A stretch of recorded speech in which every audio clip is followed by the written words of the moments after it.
Well, what's the crack? How are you getting on? You're all very welcome to the 50th Ramble Pod. By Jesus Christ, 50. 50. Very exciting times. For Tuesday, the 14th of May, 2019. The sun is shining outside, guys. It is good. It is good. We're, of course, live on Patreon. To need the Patreons that if you're off work today. But I think they stay there. You know what? Hit me up. Let me know if the broadcast is coming through. I get a couple of messages from a few lads. All right, like so, it would seem it's working. It would see, yeah. I mean, they can watch it back afterwards. So, thank you very much. We had new patrons. Let me just check there now. Yeah, new patrons. William Heffern. Good on you, Will. Will, fair play. Also, Will was on to me as well. He's gotten the first two tickets.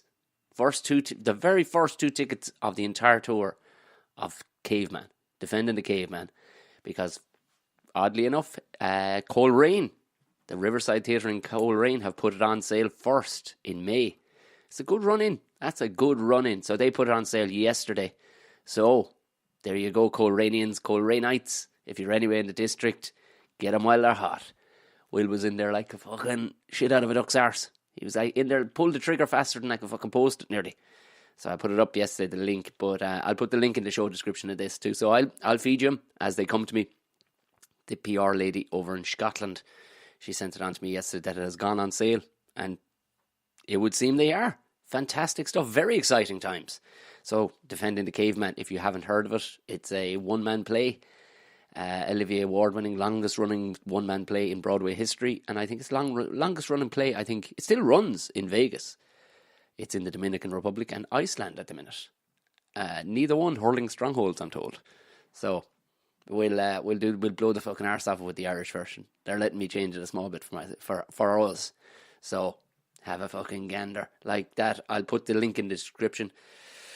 Yeah. So that's what the Patreons. Thank you very, very much. Of course, you can get this live and you can get the back catalogue of the Tom and Jerry show, and you're going to get it. You get the episodes a couple hours before everybody else does. Sometimes even a day if I can work it in, but I couldn't work it in yesterday. Fucking hell tonight. Any other gigs I'm doing? Yes, this Saturday night. Actually, I'm very excited. Tomorrow night I'm going to the Napper Tandies, a bar on Bagot Street in Dublin, to see a friend of the podcast from a couple of weeks back, Paddy Cullivan's show that he was talking about, where I think I nearly joined the IRA. I'm not sure. Paddy's he's a passionate man. I can't actually wait to see this show because it's going to be a right bit of crack, dinner and a bit of a show. So I'll report back. Like I said I would, I'll report back. And then I'm in, that's the private one. Saturday night I'm in Chaplin's. If you're around, pop on in. It's been selling out every single week, Chaplin's Comedy Club. So I don't know. I say if you're around, but like it normally sells out with tourists. It's normally tourists, open mouthed, like, Scandinavians looking, going, I don't understand. So it's always a good bit of crack because it's the first and only place I was at the door as the night was over and people were leaving or whatever, and I was just at the door chatting with Simon, who runs it. This big, massive woman. She was a big old girl. She's come sideways out the door. This massive one. She was on a hen do. She wasn't on a hen.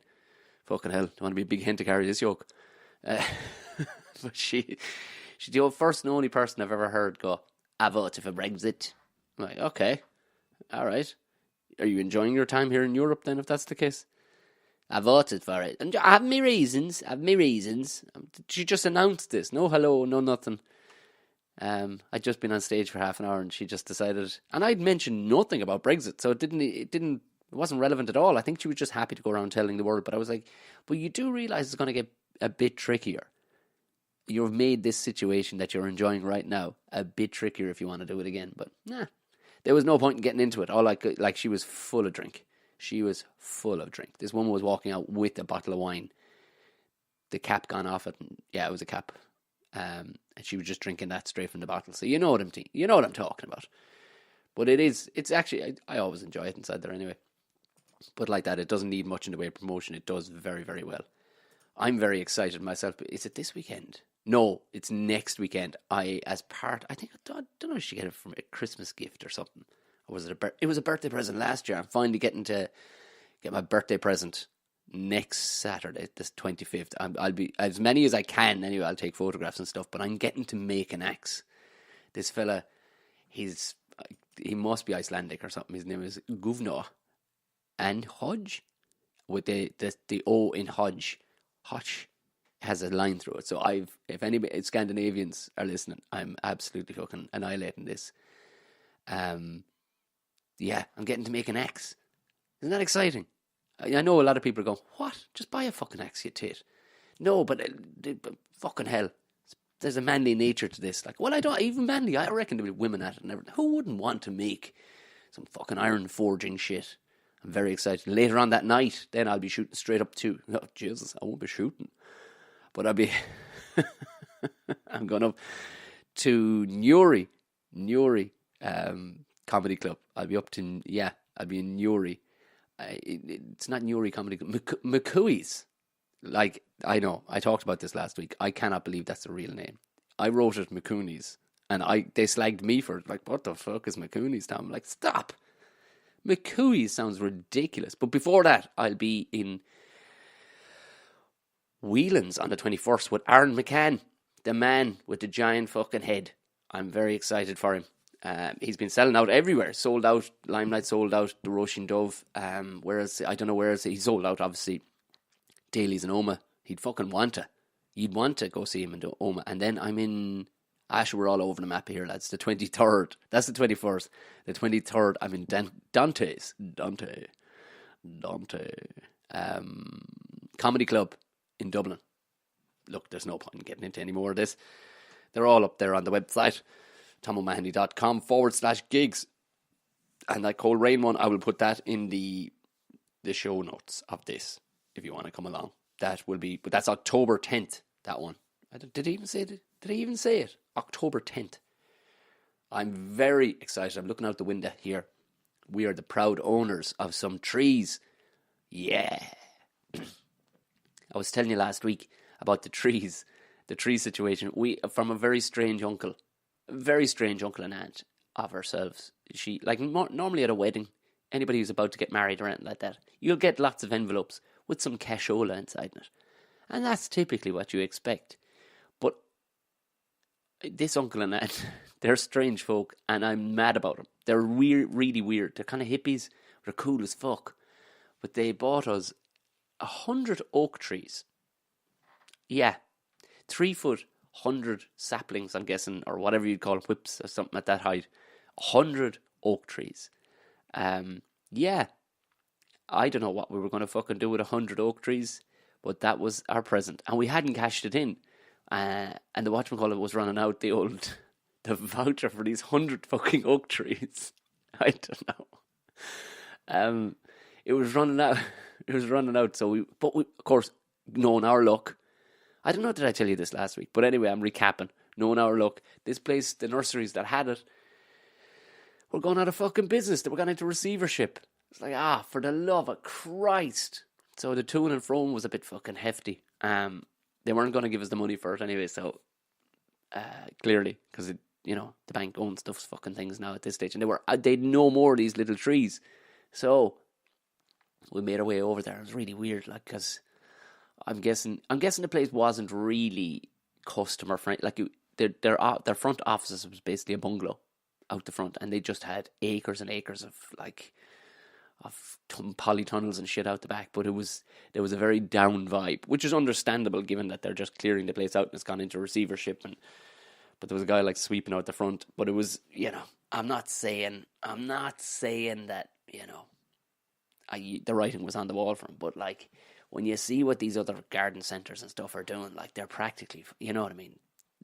They've diversed quite a bit. Like, I mean, you go over, there's another place over near Selbridge. We popped in for a bowl of soup the other day, and and just to salivate at the range of of barbecue shit they have over in the Orchard, it's called. Really, to tell you the truth, they used to have a pet goat inside there, right beside the fucking restaurant area, and I used to go over and make him talk by pulling on his bottom lip. I'm 37 years of age. Can you believe that? And that was 98% of the reason why I wanted to go in there. I know I was telling you there about barbecues and soup and everything, but as soon as it was mentioned to me, I was like, yes, they have a goat. And the goat would let you, like, he had a little kind of beard, little goatee, a goatee going on. Of course he had a goatee going on, because that's the only people that are supposed to have goatees, are goats.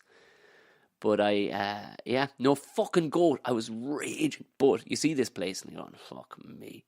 They are kind in here. But, you know, you walk in the doors, it smells nice. Now, this was cold, wet. You know, I think they hadn't really moved with the times. But it's kind of in the arsenal as well, so it was tough. It was tough on them. But they must have done well for years, long enough. But we didn't get 100 trees. So your man says for the equivalent of that, because we'd worked this out between the phone and everything else, but it was very much like just staring at the ground and stuff, and it became very awkward. I was like, so what are we going to do? He goes, for the equivalent, I can give you 15 trees. 15 big ones. Like you weren't putting this shit in the car. We're talking 10-foot trees, like.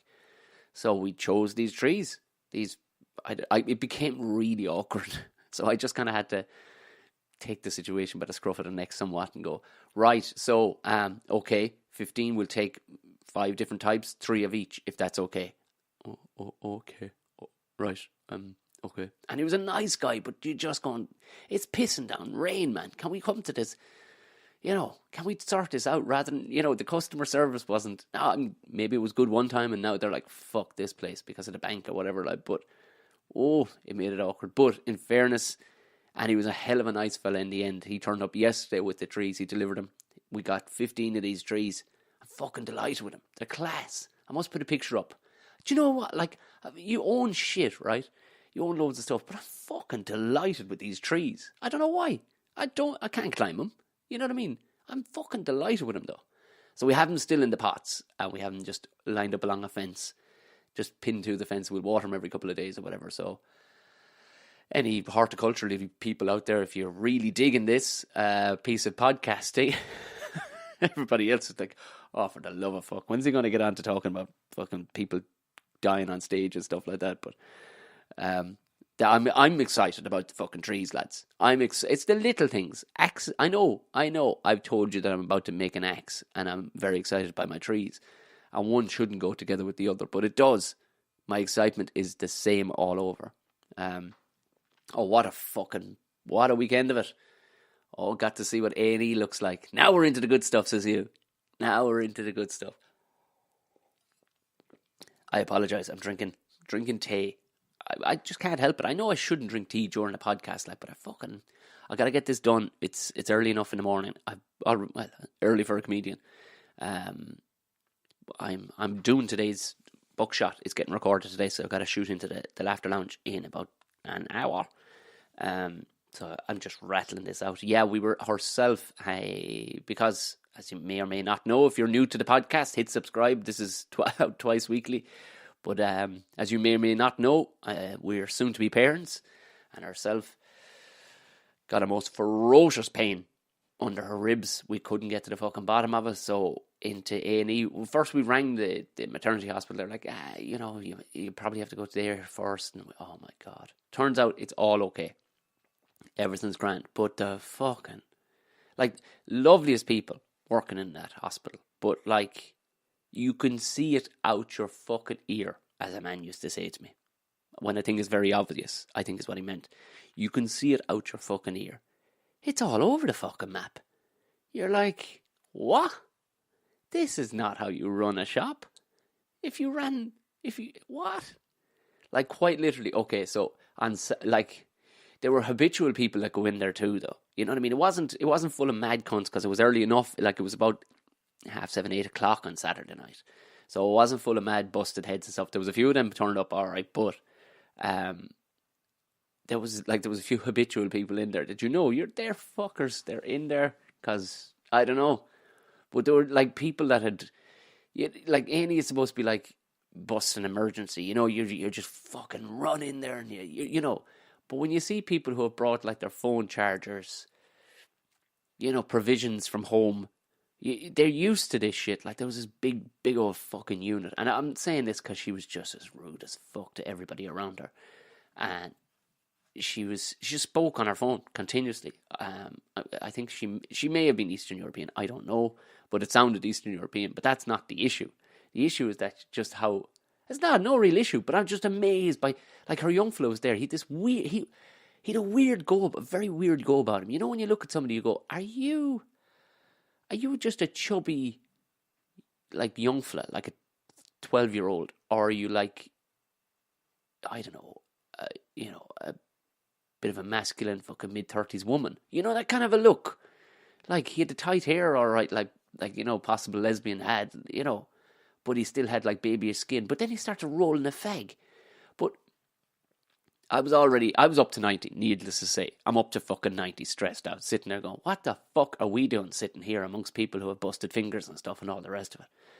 But his old one was sitting beside him inside in one of the wheelchairs, like, and she's there roaring away on the phone non-stop. And she hits your man a kind of a puck, and he pulls out, I don't know where he got it from. I didn't see where he got it from. Packet of tobacco and started rolling a fag. But like, he was either 11 or like he was like 24. You know what I mean? There was that weird kind of look. So I'm not sure if the fag was for him, but he was well able to roll it. But the whole time he'd been there beforehand, this is where foresight comes in. And this is when you know somebody is a habitual fucking A&E clogger of the fucking system.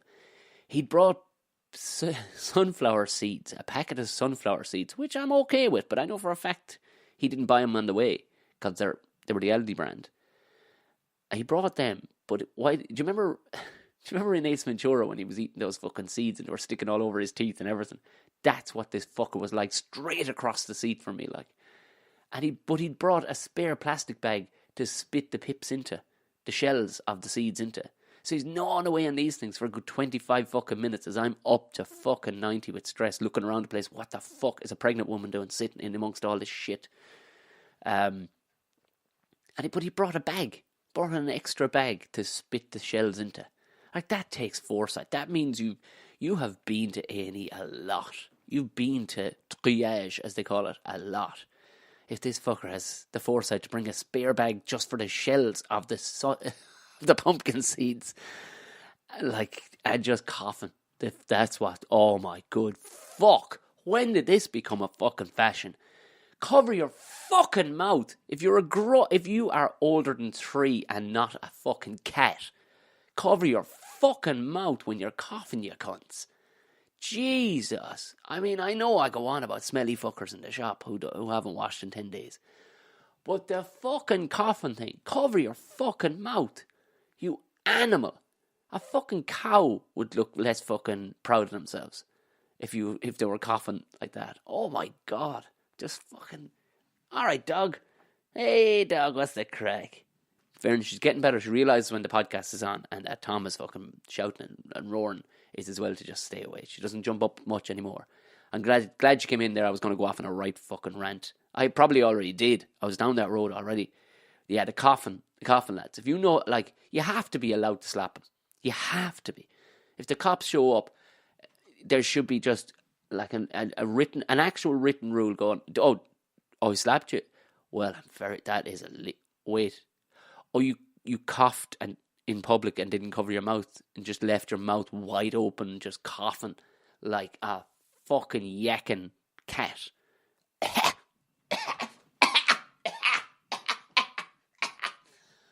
Oh, you fucking absolute animal. You have to be allowed to hit that person. And just across the back of the fucking neck, a real stinger. Give him a big fucking red handprint across the back of their neck. Oh, Jesus Christ. Junkie bloke comes in then, he's roaring for methadone and all the rest of it around the place.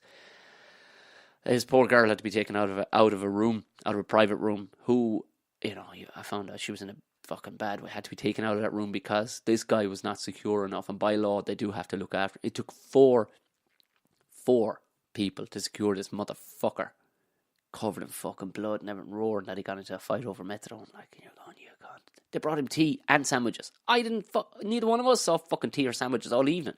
Tea, sandwiches, and a bun. A fucking bun he got as well.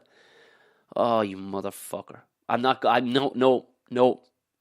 in really good form over my trees. I'm not fucking going down this route again. But thankfully, it was alright. But we had to go back yesterday morning. That's why, I wasn't, so you go in front door, you register. I said front door, went in front door, you register. Then you're shown into one of the 3 little offices where the doctor takes down your bits and pieces, takes down your details and all the rest of it, checks your blood pressure. And then you go through that into the kind of, I suppose, what A&E is, just a collection of corridors where people are sitting around. That was fine. So we went through that. No, we went to, registered, then into the office and back out into the waiting area, the main waiting area. Then brought upstairs to, what would you call it? I don't know, fucking some scanning room. That was fine. All was okay. Back downstairs to the waiting room. Then, back downstairs to inside an A&E where they have, you see it in all hospital TV shows where like the sassy black woman works behind the counter. That one. Went down to her. She went, no. She was in the middle of a conversation with the one next to her. So, you didn't want to be bothering her. Like, no. Go out to the front there and re-register. Go, right, okay. Out to the front, re-register, sat down with that lady. Waited first because there was 3 people in front. Then re-registered. She went, no. Sure, you're registered. You're on the system. You don't have to. Go over and knock on that door there and tell him the story. So we went over and knocked on this other office door. Doctor opens it, holds it up with his foot. Yeah. Told him the story. Went, oh, grand, yeah. Give me about half an hour. Close the door. Half an hour later, he goes, all right, can you come in here? It's like, oh, Jesus Christ. Okay, well, you need to go forward through in there and just hand him in this letter. And it was like the to and fro. And to be fair, it's kind of nobody's fault, but it needs somebody. Like, if that was a business, it'd be shut down inside a day. Like, they're nice people. They really are nice people, and they're doing their best. But, oh my God. Just for that reason alone, I couldn't be a doctor. No, okay, lads, there are way more reasons that I could not be a doctor. But if I was smart enough and had the ability to be a doctor, that is one of the reasons. Because I would go out of my fucking mind with the lack of efficiency and how it was fucking run. Sweet Jesus. Like, unbelievable. I know this is a subject that probably everybody knows about, and probably every podcaster has probably talked about it at some stage. But from a personal point of view, you're like, are you fucking joking me? Oh, I had a great response to last week's podcast with Chris Kent. God, I listened back to it again the other night. I fucking really enjoyed that chat with Chris. He actually inspired me too. I chatted with him about having a row with a vegan once. And he cracked his ass laughing at some of the points I hit. He goes, man, that's a bit. And it potentially has a really long bit because you know about agriculture and stuff. And lo and behold, he inspired me. I wrote a new, fuck me, it has the potential to be like a 15-minute bit because there's a lot in it. Very happy with one particular line where I went, Kausvich. Now, I don't care. There were a lot of Americans in the audience. I don't care. That was in Riff Raff in Galway, which, by the way, is a fucking belting room. The lads found another dinger. They're lovely lads, the 3 lads that run it. And Oisin Hanlon is back from America. I think he got fucked out of America. He's one of the 3 lads that run it. Michael Rice was hosting and Brian Gallagher was there as well. But they packed I was amazed because I showed up to this place on I know I'm kind of going all over the map here, but I showed up to this place in Galway at the Black Gate. It's called, it kind of looks like a swank. It kind of looks like just what Galway, bit of it's kind of a self-deprecating but cool joint. You know, that kind of way. We're not too big of a deal. Just Black Gate was barely written in a tiny writing up above the oak. The door was closed. It looked dark as a bag. Didn't look like it was open. I tried the door, walked in. A lot of people with dreadlocks and whatnot. I was like, this is so Galway. I love it. It's great. But they, on a sunny evening after like the hurling had been on and everything, which by the way, Tipperary looks like they're back. They fucking 2:23 from play, lads. Anyway, this isn't a sports podcast, even though today's guest will be very, very sporty when you hear it on Friday. But yeah, packed the room out. Almost no Irish people, of course. A couple of podcast listeners actually came in. That was cool.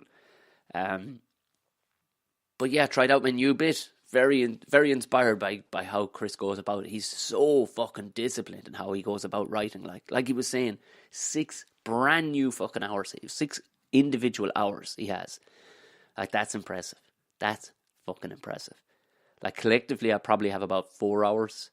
But yeah, it's kind of all over the fucking map a small bit. I mean, there's set shows that I've done and stuff, but not to the crisp cut-off that Chris has it. But yeah, we'll probably do more, I would imagine.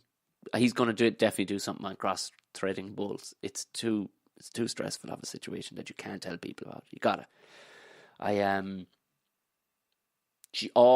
Another I know I've been giving out, but a very, very nice experience. Again, and this is how podcasting is just such a handy thing for me. Got the car serviced the other day with Suzanne Kane. She didn't service it. That'd be a multitasking woman, wouldn't it? Radio host, podcaster, and mechanic. No, her husband is a mechanic, but he manages a very, very nice garage in Kimmage in Dublin. I went over there on Friday. It was Friday, because, I had to shoot into Chris. Was it Friday? Yeah, it was Friday. It was Friday. Give me a spare car, everything. So, Crofton Motors. Go to Crofton Motors if you need to. I said I'd mention it on the podcast because it has to be mentioned. It was just, the usual crack it's not the usual crack where you kind of go into a darkened old garage and there's some fella under a bonnet and you have to wait 10 minutes because you don't want to shout in case he cracks his fucking head off the underside of the bonnet. So you're standing there just kind of, standing in grease essentially, and it's, you're going, oh, fuck's sake, tits everywhere all over the wall, radio playing, until essentially you have to go although I'd cover my mouth when I do that, so yeah, how's it going? That's a bad all day out there. Yeah, been here all day myself, so what's up? I have an old car there for you to service. I rang you there last week. Oh, fuck it, yeah. Have you the parts? Have you the filters for it? I didn't know. That's why I was ringing you there last week to see if fuck it, right. Sure, look it. They'd take an Audi filter, I'd say, would they? Do you need it back today? I'd be great to have it back today. Yeah, fuck it. No. Could you call back in on Monday altogether? I can't. No, I can't. The car badly needs a service. How many miles are up in it now? 20,000. Really, Jesus, you've gone 4 over. Yeah. Oh, sure, go on. Leave the keys in there, and I'll have a look at it. I'll see, can I give you a shout? None of that shit. Fucking lovely, clean setup. Pull in, park up. It's a fucking hive of activity. There's, woman opened the door into the fucking waiting. They have a waiting area with the TV and everything. Magazines, proper fucking clean. Out comes Joey. Big fucking chit chat. Great times. Handed him over the keys. Told me exactly what he's going to look over and all the rest of it. Gave me a fucking car. See you back here. Should be done for about 3, Tom. Oh, you fucking glorious man. Lo and behold, 20 to 3, I'm driving back out after leaving Chris. Driving back out, I get a text. Tom, she's ready for you there now. One of the boys is just washing it. I haven't seen a mechanic wash my fucking car in, I don't know. And not just that. They hoovered the inside of it and polished it. Huh? Now, maybe I got the VIP treatment. I don't know. But I'm fucking taking it. I'm fucking taking the VIP treatment. But you know what? You'll get it. Because the way just... so fucking... See, I love that shit. I'm so impressed by people who do their thing. Well, your thing is fucking picking up fucking bins. If you do it, class. You know what I mean? You do it well. I'm always so impressed by that. And it was Crofton fucking Motors in Kimmage is where you want to be going. Mechanics and crash repair. They're a one-stop shop. You pull in there with anything, they'll fucking get it sorted for you. There's no sending it away to anybody. They get it all done in the one-stop shop. I fucking love that too. Just no fucking around. Very impressed with that. Fucking excited. These little things get me excited. You know what I mean? It's only a servicing of a car. But it got me fucking excited. That's it. Leinster got their fucking... Oh, Jesus. I mean, I know they were saying... Again, it's not a sports podcast, but I was hoping Leinster would win. Because now they're coming with a fucking sore head to play Munster this week. So, I don't know. I mean, they're saying there's a huge divide, but they beat them by double scores, which they beat Munster by as well. So, I'm just saying. I'm not, look, Like I said, it's not a sports podcast, but, it is when it needs to be. I'm just fucking putting it out there. Right, that's it. Thank you very much for listening. Hit subscribe. Give us a rating. Make sure and give us a rating. Few people have been fucking... And write something under there too. By the rating, I mean a 5-star. If anything less than that, don't fucking matter. It's grand. Because we need 5 stars, not 4 stars. 5 stars is what we need. I would prefer if it was just thumbs up. It would be so much handier and people go, yeah, thumbs up. Yeah, there we go. This is out twice weekly. Hit me up on usual platforms if you want to send me on a snapshot of you listening to this. Great. I'd love to know who's listening. So do send me a screen grab on Instagram. It's probably the best place. Tom O'Mahony Comedy will find it. Or if you are on Chatty Snaps, shoot it along too. You can find me on Facebook, Tom O'Mahony Comedy. You'll find me all the usual places. If you need to send me it in long form, please do. To buckshotpodcast@gmail.com for everything else, for the gigs and all the rest of it. Go to tomomahony.com/gigs, and I will be putting the link to the Coleraine gig of Defending the Caveman for October 10th in the show notes. Right, go on away, gang, and I'll talk to you again on Friday.